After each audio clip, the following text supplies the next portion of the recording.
What's up, everybody? Todd here with Citizen Defense. Welcome back to the channel. So I know it's been a while since I've posted on YouTube. Life's just been crazy here recently, so I'm trying to get back into the swing of things and get some videos out this next couple of weeks. But first thing I want to address is that this channel has finally reached 1,000 subscribers. While I know that is a minuscule number in the grand scheme of social media, it is a benchmark for this channel for me. And I appreciate everybody who helped make that happen. All your comments, viewing my content, sharing my content. I appreciate all of you for helping us make that happen. And let's see if we can keep getting that going. Keep that upward trail. So as I stated, or as the title states, this is my 2,000 round review of the M&P. And the big question to ask here is, do I still feel the same way about the M&P as when I first did my review comparing it to the PDP? Okay. Now with that, I think it's important to get into the details of some of the issues that I had with the M&P. The big thing that I noticed, so backing up, we know that as soon as I got the M&P loaded up, put a dot on it, went straight to a match with it. Did fine. It was a classifier match. Wasn't a whole lot of issues because most of the targets were fairly close.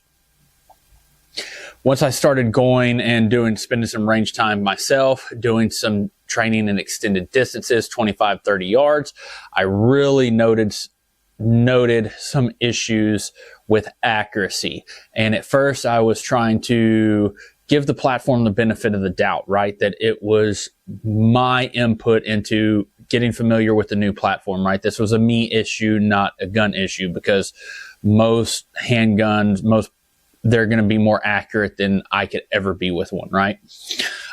So I noticed that this was continuing, especially when everything physically and visually felt sound. And so I decided that I needed to test this, okay, and really determine is this a mechanical accuracy issue or is this a me issue?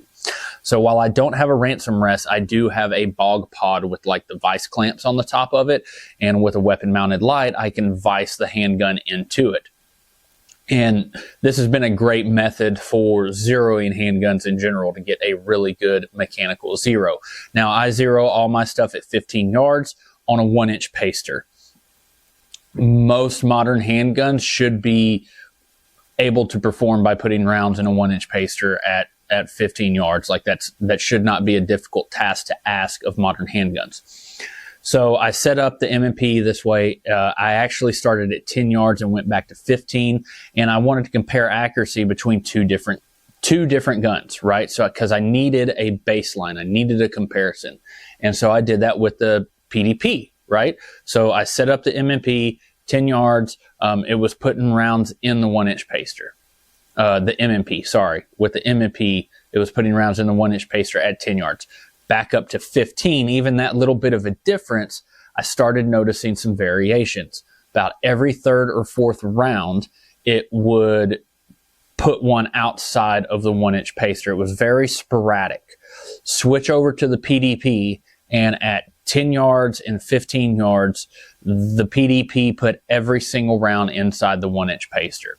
So that was a confirmation like, hey, there is a mechanical issue with this thing. Now, I could have easily gotten contact with Smith & Wesson and reported this, and which I still am in the future, but we'll get into that in a minute. But I decided to go the Apex route because a lot of people have, since I picked up the M&P, have supported like, hey, you really ought to look at the Apex barrel. Like this is something that is common amongst M&Ps. And ultimately I was trying to give the M&P the benefit of the doubt with this, that, hey, there's got to be, it can't be that pronounced of an issue amongst the M&Ps. And I even reached out to guys that run M&Ps at a much more volume than I do, right? In terms of how many different variations of the M&P they put their hands on. So I reached out to Brendan at Gateway Defense and Matt McGuire of McGuire The Way Forward.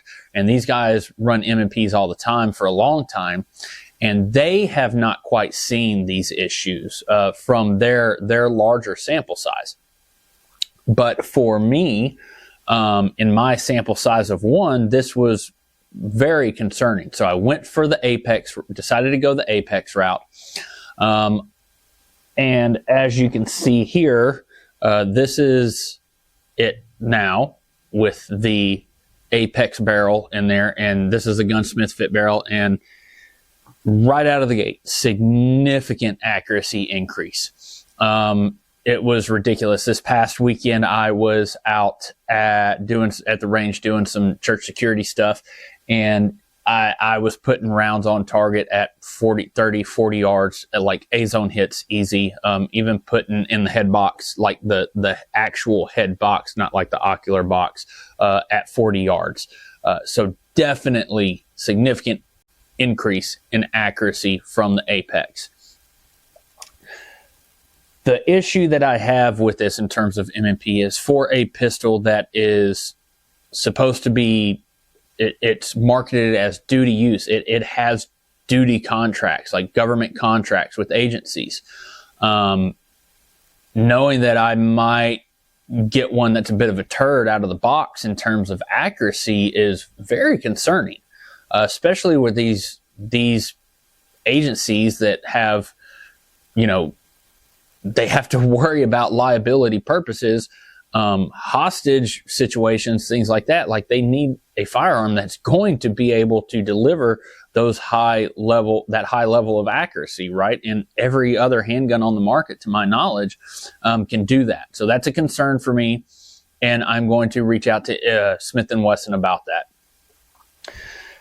But when it comes to terms of shootability and adding the Apex in there, in my opinion, you still can't beat the shootability of the M&P. When it comes down to answering the question, do I still feel the same way about the M&P as when I first did my comparison with the PDP?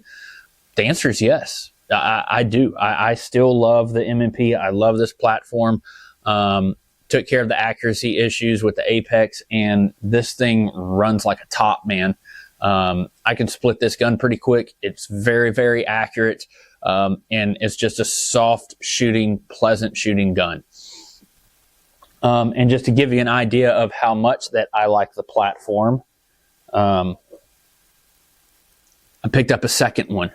That's right. I like it enough that I picked up 2, even with the concerns of the accuracy. And when I bought this original Apex, I bought 2 at the same time because I knew I was going to end up going ahead and setting up a secondary one like this. And some of this stems from just the idea of I want to have 2 guns that are set up exactly the same way. So if one ever goes down, I can, just switch over to the other one and it's exactly the same. There's no difference in between the two. So the original one I got, this is going to be my training gun, carry optics gun. And then this one is going to be my EDC. As you can see, I have the Floyd's Magwell on this one. I'll eventually get one for the other one too as well. But the one thing I did do different on this one is I'm running an Athena Precision optic plate on here. I'll have a review coming out on these here this next week. But yeah, I love the M&P. Now I am going to eventually do a test with the OEM barrel in this one that came with it. I have not done it yet with this one. I went ahead and put the Gunsmith Fit in there just right out the box, but I do want to test and see if there's a difference between this one and the other one. Because here's the thing, ultimately the issue that's plaguing this with the M&P from my research and everything that I'm seeing talking to people, it comes down to a QC issue. And being that both of these came from the same store, this might be, if this one has the same issue, this could be a batch QC issue, right? Because when you look at the tolerance difference between the OEM barrel and of course the Gunsmith Fit barrel is going to be a significant tighter tolerance. But when I say it's a significant tighter tolerance in the OEM barrel, like there's slop in the OEM barrel within the lockup, within the slide, right? Like the lockup is just not there. And from my understanding, that's where our deficiency in the accuracy is coming from in the M&P, because when the gun fires, you're losing that lockup just before the round's leaving the barrel. and that's allowing that barrel to have some slight movement within that slide, which is causing our sporadic issues within our accuracy, right? So the barrel fixes that. I don't think the barrel itself on the OEM barrel for the M&P is unable to reach that level of accuracy or to have that level of accuracy. I think it's a fitment and lockup issue that we're having with the M&Ps, which comes to tolerances and fitment. Okay. But yeah, ultimately, I still love the M&P. Like I said, I picked up 2. I'm going to keep running it. It's been great, and the thing just shoots lights out, man. I like it. And talking about, if you consider cost, right? I mean, the trigger in it is not the worst. The OEM trigger is not the worst in this thing, but I wanted that higher level of performance trigger in this thing. But even if you leave the factory trigger in it and you just put the Apex barrel in there and an octave plate, the barrel itself is $200, I think. And then you can get like the polymer jig and stuff for it you're probably looking at $250 total for the barrel, the jig, and then the stuff to the file to do it, right? But ultimately, that to me, that's a significant upgrade for a not so significant price point for the quality of barrel that you're getting, the upgrade that you're getting for this.